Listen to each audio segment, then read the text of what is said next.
Et la parole est maintenant à Anne Jefferson, qui est aussi à distance, qui nous parle d'Oxford et dont le sujet porte sur Nathalie Sarraute. On rappelle sa grande biographie de Nathalie Sarraute qui a été publiée il y a 1 an, et son titre sera « Que faire d'autre de sa vie ?»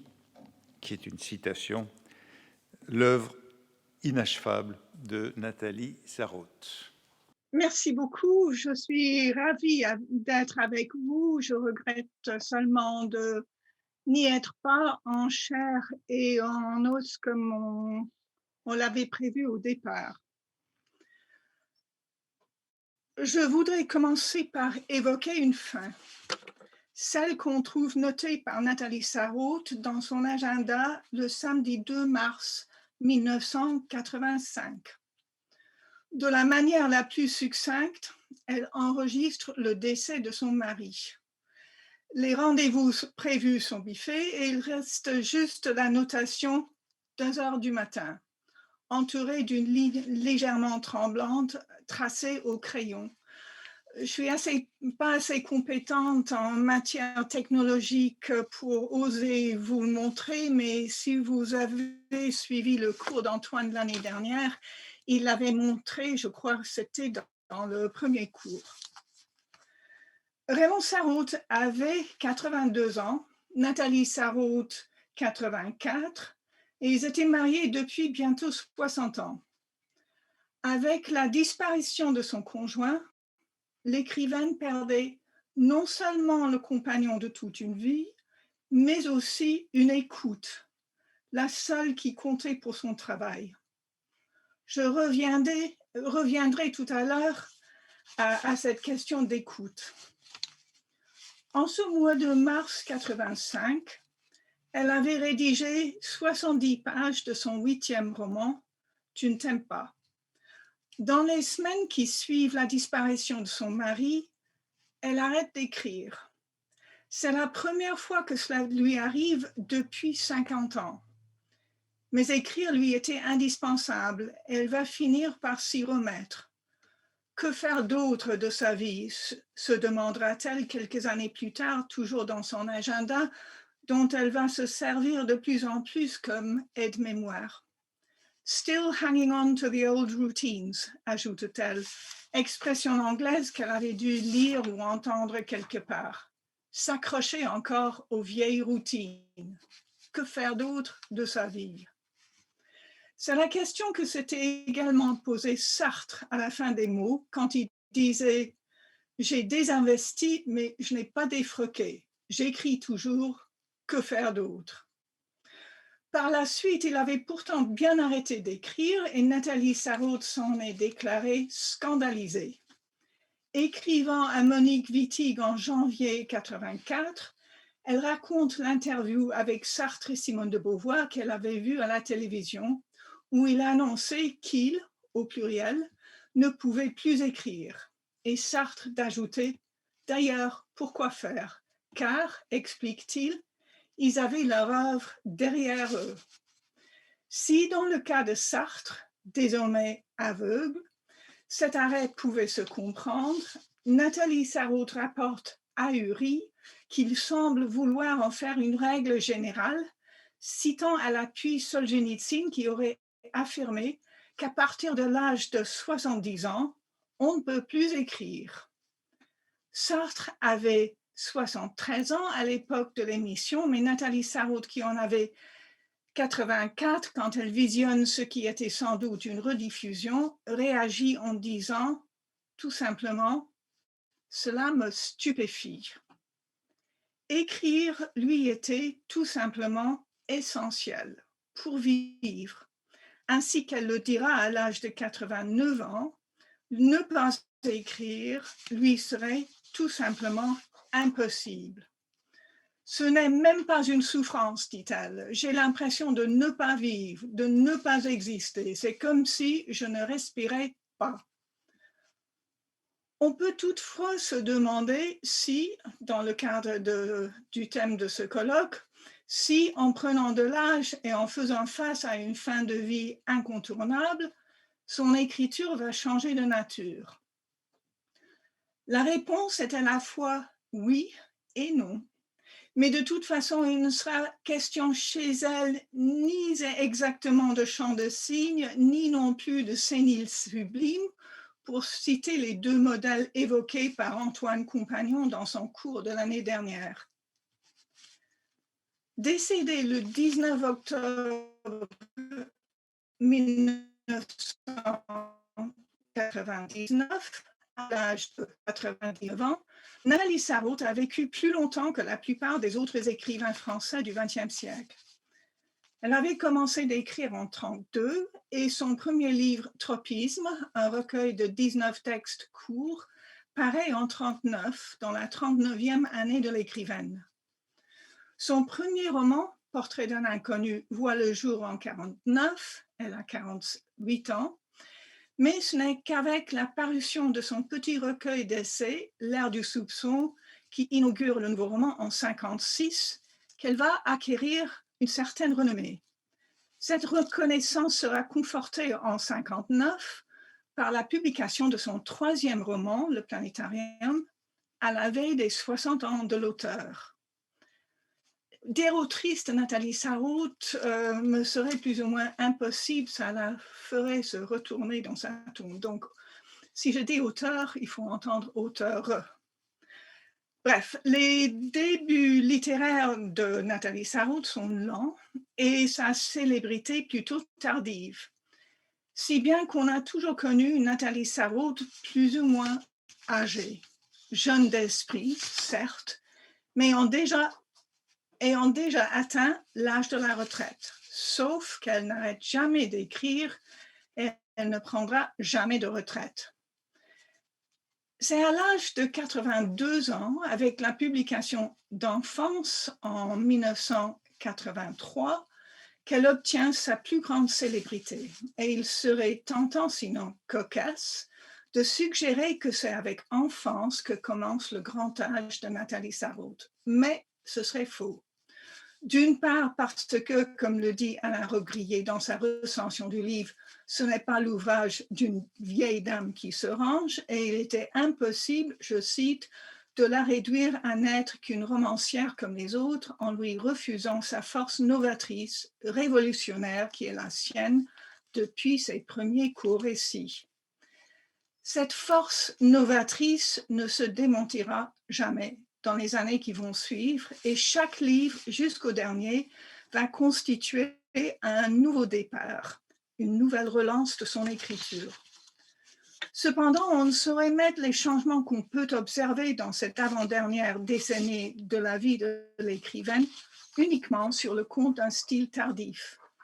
Car tout en restant fidèle à sa poursuite des tropismes, elle pratiquait depuis toujours ces changements de cap, se sentant par conséquent aussi démunie que jamais devant chaque nouveau projet, qu'il s'agisse de romans, de textes courts ou bien de théâtre. C'est ainsi qu'elle l'explique dans un entretien de 81. Il paraît, dit-elle, que les peintres en vieillissant acquièrent de l'expérience, mais pour moi, c'est toujours un travail de débutant. Chaque fois devant un texte que je suis en train de commencer, c'est comme si je n'en avais jamais écrit avant. Et la difficulté est exactement la même. À une époque où elle écrivait donc son 12e livre, Enfance, elle se sentait tout aussi néophyte que jamais. Mais néophyte ou pas, elle avait 80 ans, si bien qu'elle avait de bonnes raisons pour songer à la mort. Et en effet, dans un entretien qui date de 95, quand on lui demande s'il lui arrive de penser à la mort, elle répond en disant « At my age, if you don't think about death, what do you think about ?» À mon âge, si on ne pense pas à la mort, à quoi pense-t-on? En réalité, elle y pensait depuis toujours. Une sœur aînée qu'elle n'avait jamais connue est morte en bas âge et un oncle chéri a disparu dans des circonstances sinistres pendant l'enfance de la future écrivaine. Ces deux morts l'avaient durablement marquée et elle se reconnaissait une angoisse permanente de la mort. La mort, dit-elle dans un entretien, c'est une rupture, un scandale, la destruction, la perte totale. La peur de la mort, poursuit-elle, est tellement forte, pas forte qu'on ne peut pas l'aborder de front. En face de cette angoisse atroce que donne à chaque être humain la mort, on biaise. On s'occupe de la perte d'un objet, d'un trou derrière la baignoire, c'est dans Portrait d'un inconnu, mais ce ne sont que des approches, c'est une façon de vivre à moindre frais la chose atroce et invivable. Or, la mort se décline pour elle selon deux modes, chacun aussi angoissant que l'autre. La mort d'autrui et la sienne propre.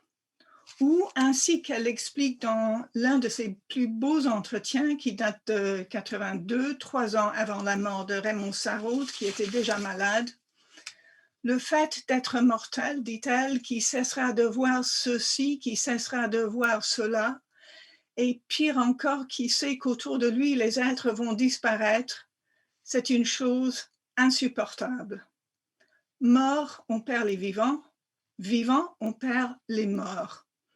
Et il s'agit dans les deux cas d'une perte, d'un abandon inadmissible. Ce qui est également inadmissible, c'est le sentiment de mort qui peut vous frapper en pleine vie. Par exemple, le sentiment qu'on peut éprouver d'être considéré par autrui comme mort, laissé à l'abandon. Ou, comme le dit Nathalie Sarraute au sujet des narrateurs de ses deux premiers romans, ils sont très inquiets parce qu'ils ont l'impression d'être en marge, d'être blâmés par les autres, d'être considérés comme un homme mort. Personne, dit-elle, ne s'occupe de ce genre de choses. Mais si de son vivant, on peut être pris déjà pour un mort, on peut tout aussi bien être mort sans en être conscient. C'est ce qui arrive dans le planétarium où l'un des personnages, Gisèle, se souvient d'une pièce de théâtre où les passagers à bord d'un bateau sont morts en continuant de faire comme si rien n'était, jusqu'au moment où l'un des passagers comprend que, je cite, « ce paquebot sur lequel ils étaient en train de boire et de bavarder était le bateau qui transporte les morts. Ils se croyaient vivants et ils étaient morts. Quelque part au dehors, les gens vivants les avaient regardés, palpés, auscultés, retournés, transportés, et eux ne savaient pas qu'ils étaient morts. » Ce genre de constat est loin d'être le seul dans l'œuvre de Sarraute, et la transformation insidieuse du vivant en son contraire menace également et surtout l'écriture. C'est la découverte que fait Germaine Lemaire, la romancière fictive, toujours du planétarium, en se relisant.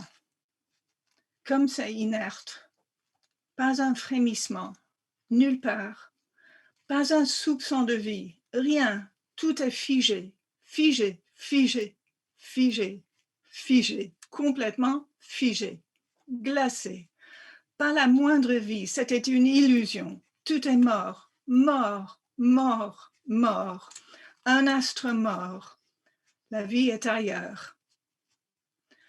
Sans qu'elle s'en aperçoive, sa vision de romancière avait frappé de mort le monde qu'elle évoque dans ses livres.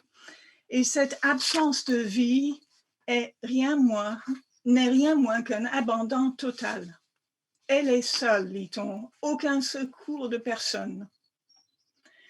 Si Nathalie Sarraute s'en prend ici à un type de roman réaliste à l'opposé du sien, et si d'ailleurs elle vise Simone de Beauvoir dans le personnage de Germaine Lemaire, il n'en reste pas moins que toute écriture, quelle qu'elle soit, se trouve fatalement menacée de mort. Or, pour reprendre le titre du 5e roman de Nathalie Sarraute, toute écriture est placée entre la vie et la mort.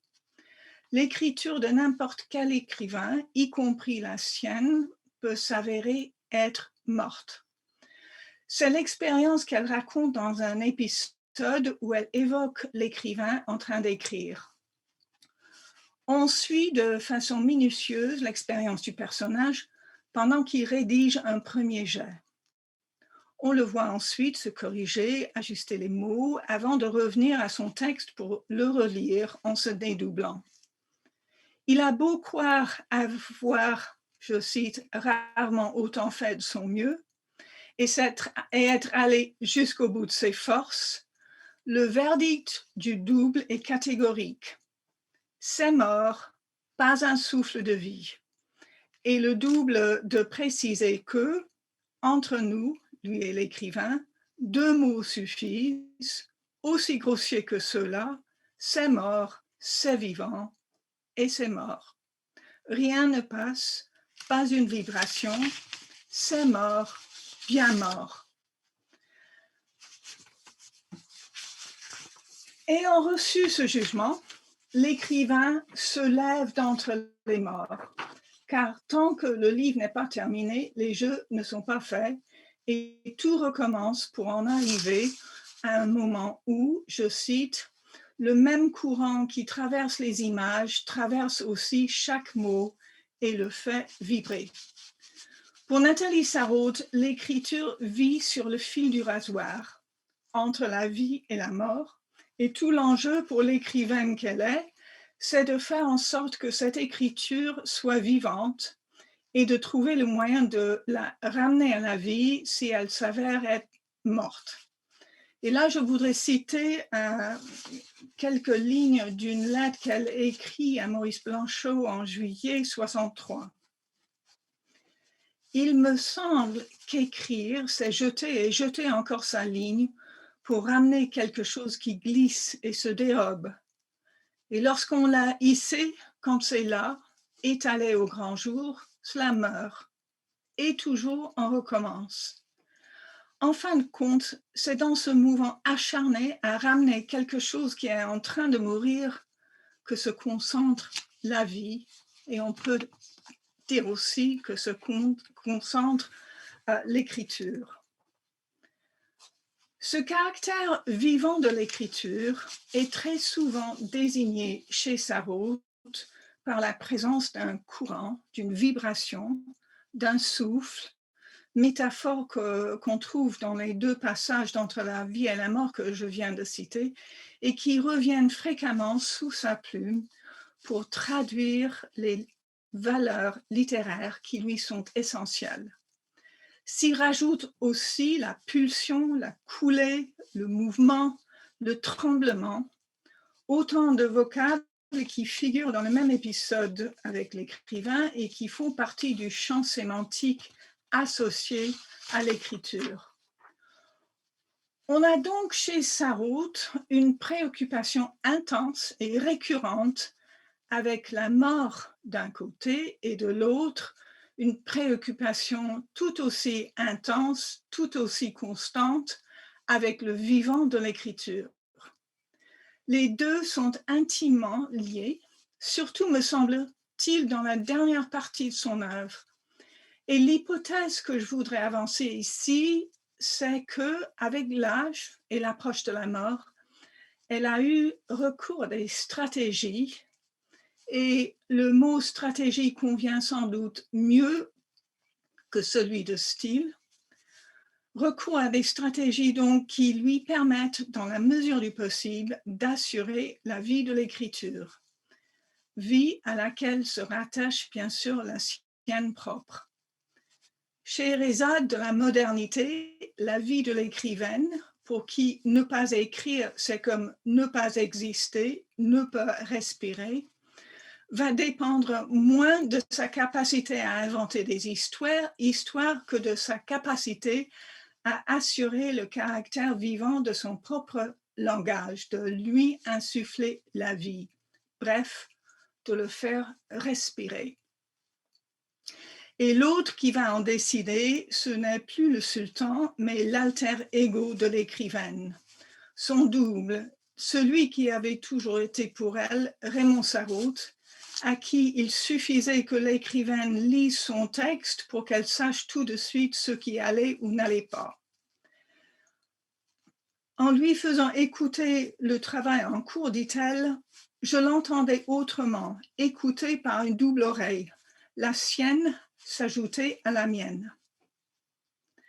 Si dans le parcours de Nathalie Sarraute, il y a un moment où ces stratégies tardives commencent à s'imposer, ce n'est pas dans l'enfance, mais dans le livre précédent, L'usage de la parole. Recueil d'une dizaine de textes qui paraît en 80, quand l'écrivaine entame sa 80e année.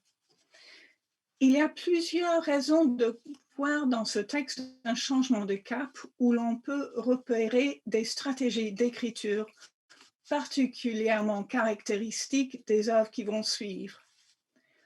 Pour commencer, on peut citer le recours au texte court. À l'exception de Tu ne t'aimes pas, chaque livre, y compris enfance, consistera désormais en un recueil de textes courts plutôt qu'en une écriture continue. On retiendra ensuite les allures de plus en plus vocales que prend cette écriture pour faire entendre des voix. L'importance accordée à la parole va par ailleurs servir de tremplin pour chaque texte de cette période qu'on peut qualifier de tardive, à commencer par le premier des 10 textes de l'usage de la parole. Intitulé Ich sterbe, ce premier texte raconte les derniers moments de l'écrivain russe Tchekhov, et c'est l'un des plus beaux morceaux que Sarraute ait jamais écrit. Placé très littéralement entre la vie et la mort, ce sont les paroles d'un mourant qui servent de point de mire du texte. L'énoncé Ich sterbe revient 14 fois pour ponctuer le texte, et ce qui intéresse l'écrivaine, c'est l'effet produit par ces paroles, les remous, les ondulations, la palpitation, la peine perceptible frémissement qu'elle déclenche. C'est sous ces formes, remous, ondulations, palpitations, frémissements, que se manifeste le rythme qui va occuper chez elle une place toujours plus importante dans les œuvres tardives. Car le rythme est, à ses yeux, l'un des moyens les plus indispensables pour faire vivre l'écriture. C'est notamment sur la base de ces deux phénomènes, le rythme et la vocalité, que l'usage de la parole me semble constituer une charnière dans le parcours de Sarraute et qu'il inaugure les stratégies d'écriture qui vont marquer le dernier tiers de sa carrière. Le rythme a pourtant toujours été important pour Nathalie Sarraute, ainsi qu'elle l'affirme dans plusieurs entretiens. Elle explique par exemple que pour écrire, il lui était d'abord indispensable de trouver un rythme général pour le livre entier, et puis ensuite d'en trouver un pour chaque chapitre, chaque page, chaque phrase.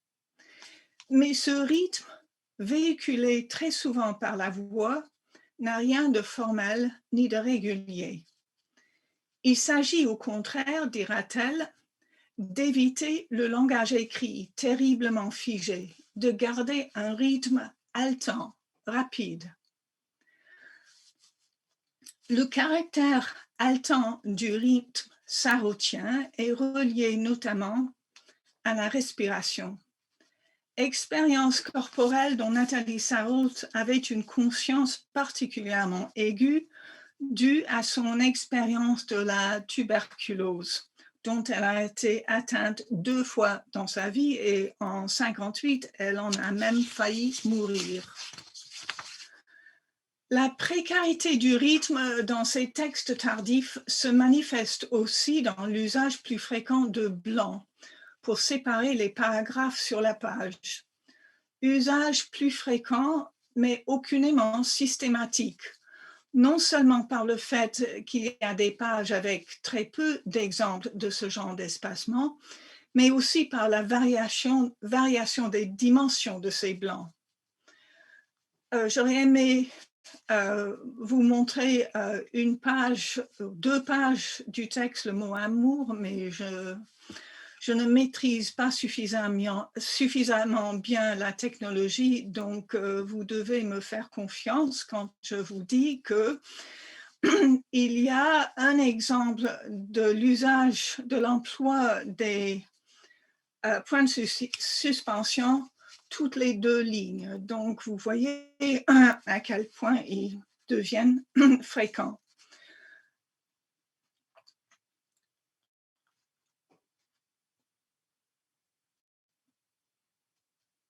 Non, je me trompe, c'était l'espacement.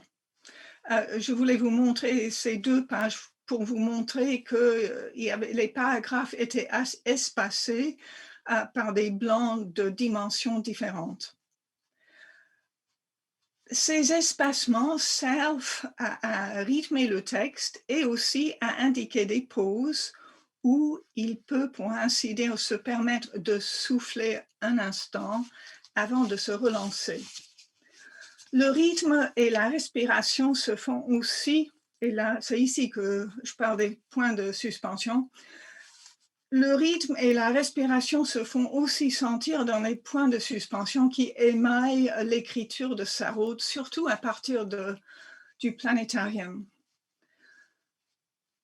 Dans un entretien, elle reconnaît j'aimerais bien m'en passer, mais les points de suspension me sont absolument nécessaires. Ils donnent à mes phrases un certain rythme. Grâce à eux, elles respirent.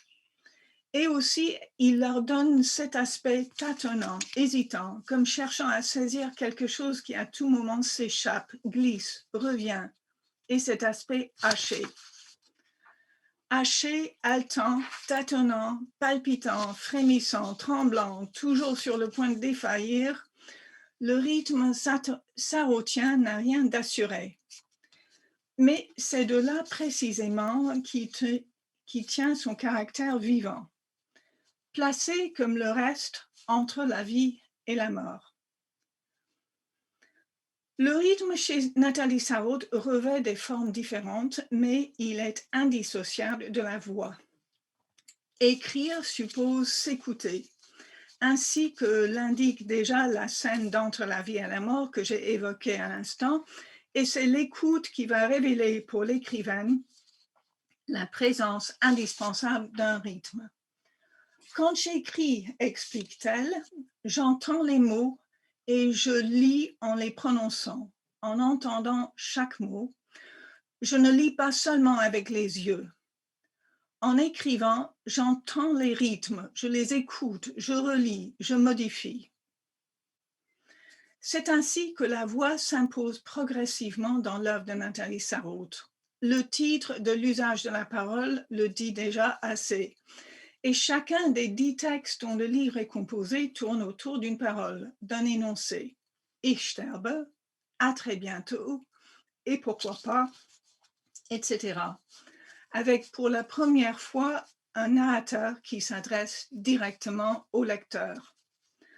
Ensuite, Enfant s'est construit également à partir des paroles qui avaient marqué l'enfant. Nein, das tust du nicht, l'allemand de nouveau.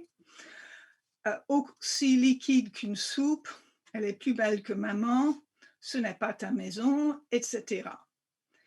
Et la narration est assurée par un dialogue entre le narrateur, toujours un masculin d'ailleurs, et son double. Tu ne t'aimes pas, dont le titre, comme d'autres chez Sarraute, est déjà un énoncé, consiste de bout en bout en dialogue. Les 20 textes qui composent le livre suivant, ici, prennent des mots ou des énoncés pour tremplin.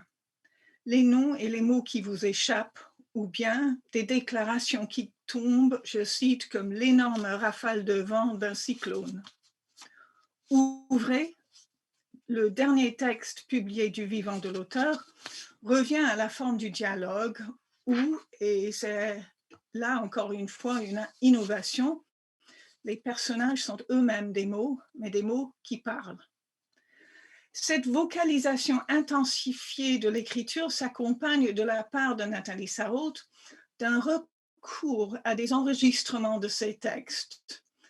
Dans son grand âge, elle avait la voix très belle et il ne restait plus de traces de ce débit saccadé caractéristique des années 50. Plusieurs écrivains l'avaient. Simone de Beauvoir, peut-être, on a gardé l'usage le plus visible. Nathalie Sarraute avait déjà commencé de proposer des lectures d'extraits de son œuvre à la place des conférences dans les tournées qu'elle continuait de faire à l'étranger. Et à partir des années 80, elle enregistre plusieurs de ses textes aux éditions des Femmes, qui inaugurent une collection d'audiolivres qui va comprendre tropisme entre la vie et la mort, l'usage de la parole, tu ne t'aimes pas, ici et ouvrez. Les fruits d'or et enfants seront enregistrés chez d'autres éditeurs. Il s'agit pour Nathalie Sarraute de faire partager une écoute, celle qu'elle avait perdue avec la mort de Raymond Sarraute, et de faire en sorte que ses lecteurs entendent ses textes de la manière qu'elle, l'auteur, l'entendait en les écrivant. Car, dit-elle, quand j'écris, je ne peux pas me fier au lecteur pour le rythme. Il faut que le texte respire comme quand je l'entends. Par ailleurs, on entend bien la respiration de Sarraute dans plusieurs de ses enregistrements.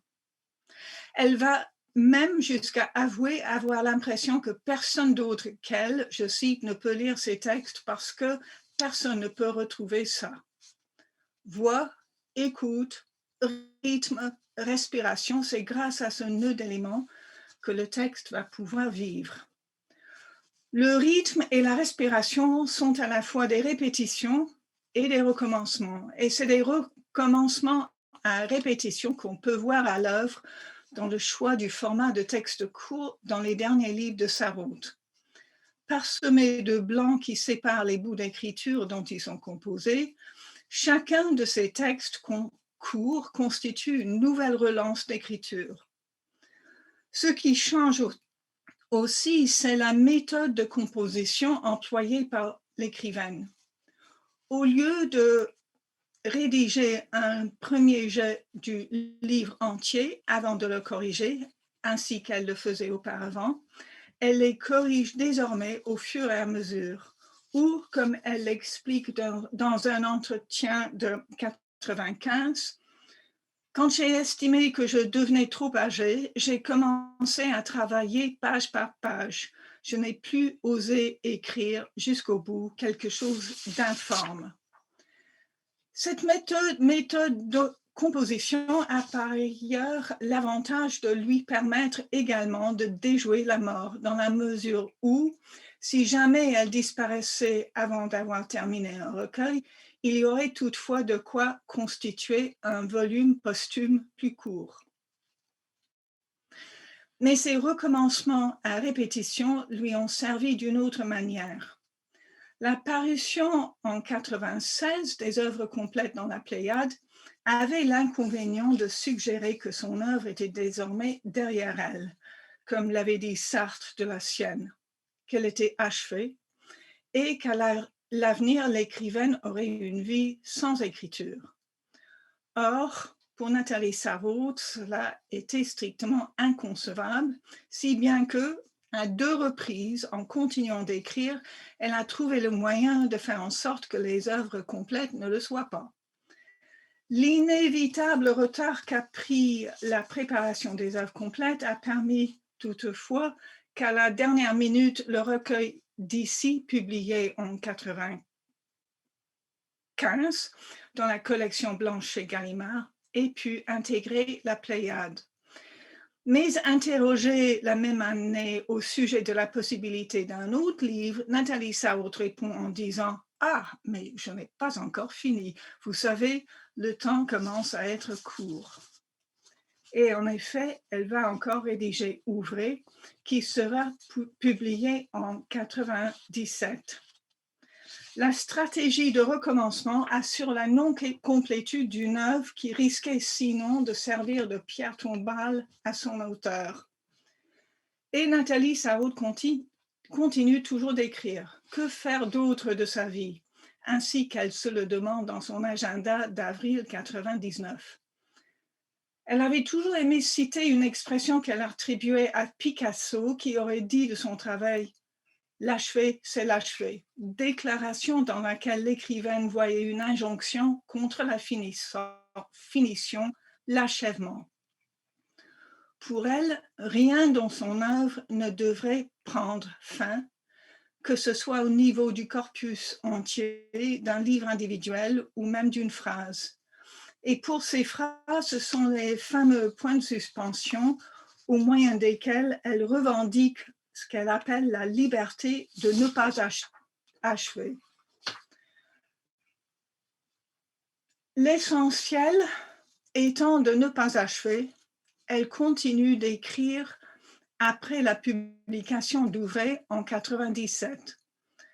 D'après ce qu'elle racontait aux amis et aux visiteurs qu'elle recevait, il s'agissait d'une pièce de théâtre, ce qui représente un nouveau changement de cap puisque la pièce précédente datait déjà de 82. Elle en a parlé avec Jacques Lassalle qui avait monté une représentation de Pour un oui ou pour un non en 98. Et elle lui a promis de lire le début de ce nouveau texte. Revenez vite, lui aurait-elle dit, je vous lirai le début du texte. Or, en l'occurrence, l'occasion ne s'est jamais présentée. Nathalie Sarraute tombe gravement malade. Elle va mourir le 19 octobre. Depuis, on ne sait rien de ce dernier manuscrit qui semble tout simplement s'être volatilisé. Mais l'existence de cette œuvre disparue, quelle qu'elle soit, est la meilleure indication imaginable de l'inachèvement revendiqué par l'écrivaine. Et j'avoue que pour ma part, je préférerais que ce texte reste bel et bien perdu. Manquant d'existence concrète, matérielle, il nous empêche de mettre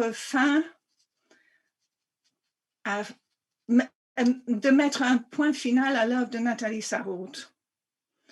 Pour conclure, parce qu'il faut que moi j'arrête, les œuvres tardives de Nathalie Sarraute se distinguent par l'inlassable effort dont elles font preuve pour repousser, voire pour refuser catégoriquement une fin. En cela, l'écriture des 2 dernières décennies de sa carrière répond mieux que tout autre à la finalité que l'écrivaine attribuait à la littérature, c'est-à-dire de la faire vivre. Et c'est avec une citation d'un bel entretien avec Françoise Assot que je vais terminer. Nathalie Sarraute dit « Ce qui compte, c'est la vie enfermée dans les livres, qu'il s'agisse des classiques ou des modernes, et qui donne envie d'écrire. Cela ne m'aide pas à trouver une forme, mais à vivre plus intensément. Chaque écrivain apporte quelque chose de vivant qui vient intensifier la vie du lecteur. » Merci.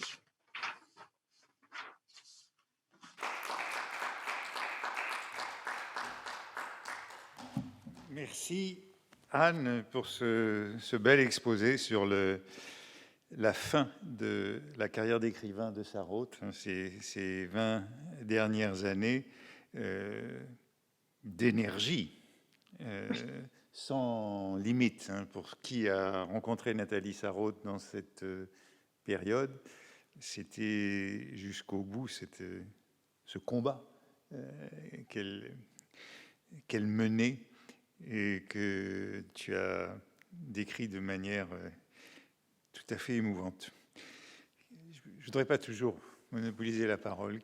Qui veut intervenir? Qui veut dire quelque chose? Bruno, Clément, il vaut mieux, oui, parce que sinon je devrais traduire. Je traduirais mal. Merci 1000 fois, Anne. On ne se connaît pas, mais j'ai vraiment adoré votre intervention. Je suis frappé moi aussi par ce que dit Antoine Compagnon, c'est-à-dire l'incidence sur les dernières années. Mais alors, je pose une question très précise. Vous avez donné les dates, par exemple, de enfance. Vous avez donné les dates aussi de l'usage de la parole. Tout ça, ce sont des textes que vous avez commentés. Est-ce qu'on ne retrouve pas dans ces textes-là une volonté, dans les dernières années, vers la fin, elle est déjà vieille, vous l'avez dit, de revenir vers une condition de parole, l'usage de la parole, qui est celle de son enfance. Je suis frappé que vous ayez cité, par exemple, le premier texte, pour moi c'est le plus admirable de tous, le premier texte de l'usage de la parole, c'est-à-dire celui qui raconte comment un Russe est venu mourir en pays étranger en parlant une langue étrangère. Je pense que pour quelqu'un qui était russe, qui avait parlé russe et qui s'exprimait en français, il y avait là quand même un enjeu qui était vraiment fort, non? Et que c'est peut-être... Absolument. Et il est mort aussi d'une tuberculose, comme Sarraute elle-même a failli en mourir. Oui, oui, oui. Oui, il y a un lien très fort. Et il faut dire aussi que Tchekhov est mort du vivant de la toute jeune Sarraute. Je crois qu'il est mort en 1902. Elle avait 2 ans, mais elle vivait déjà, donc il y avait un lien. Oui, oui. Je pense aussi que le russe, dont elle ne parlait pas beaucoup, mais quand même, elle en parlait un petit peu de temps en temps, et Si, elle a semé elle des le mots parle. russes un peu partout dans ses livres. C'était quelque chose qui avait été important dans l'élaboration de son système d'expression. Vous ne pensez pas? Ben, elle était quadrilingue. Elle parlait beaucoup plus le russe qu'elle ne le dit. C'était dans la famille où on parlait russe. Pas avec Raymond Sarraute, mais elle avait plein d'amis russes avec qui elle parlait toujours en russe. Elle maîtrisait également l'allemand et l'anglais. Donc, je crois que oui, il y avait la présence de ces autres langues. Elle les avait à l'oreille, mais je crois que